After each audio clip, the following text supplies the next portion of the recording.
So it's been a great morning. I've got a bit of a breeze here, which allows me to get out here and putski around in the garden, which I really haven't wanted to do with the heat and the mosquitoes, and then there was the wasps.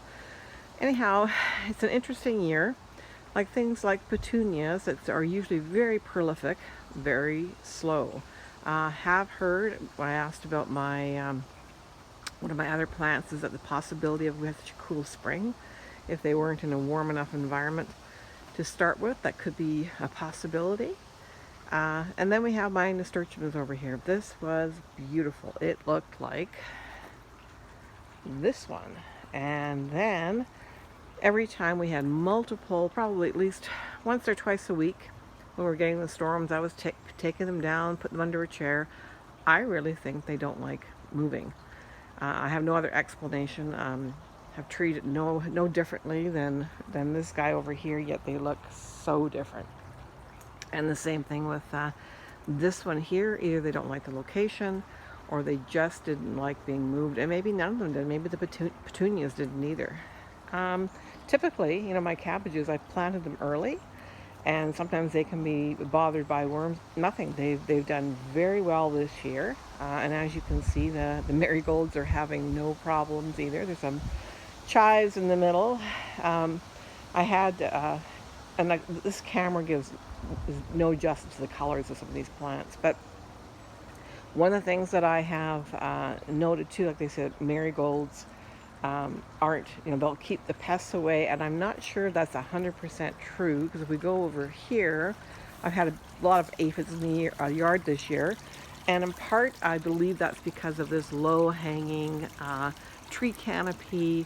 I've crammed way too much stuff in here. It's kind of like, you shouldn't go to a grocery store hungry, or a restaurant, and you shouldn't be planting in the spring when you're so starved for greenery, because I guess, I might have a hard time throwing things out. But they were quite bothered for a while by aphids, but I just persisted, and you can see some of them didn't come back here. Because I've fertilized, and there's been lots of fertilizer, but they're just way overcrowded. So definitely we'll be making notes about that next year. But most everything is doing really, really well. The astilbes have been a great treat for the bees. I've had all kinds of bumbles and different kinds of bees in the astilbe.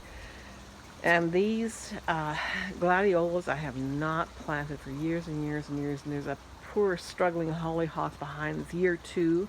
Not a bloom yet, again, but take a look at how cramped I've got the poor thing in there.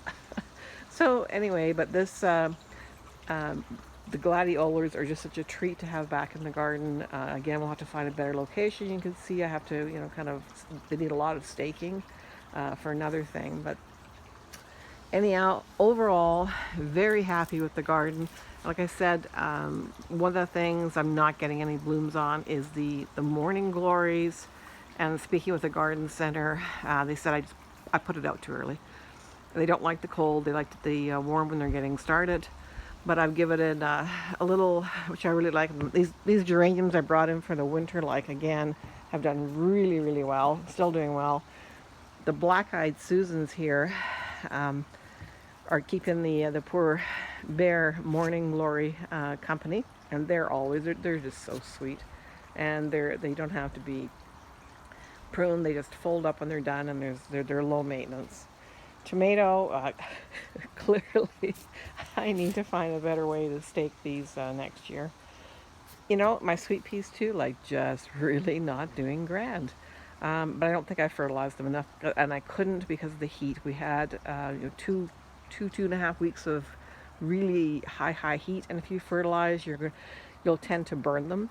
So there just didn't seem to be any point. Anyhow, just thought I would share some of my experiences in the garden this year, and hope you're having similar good times.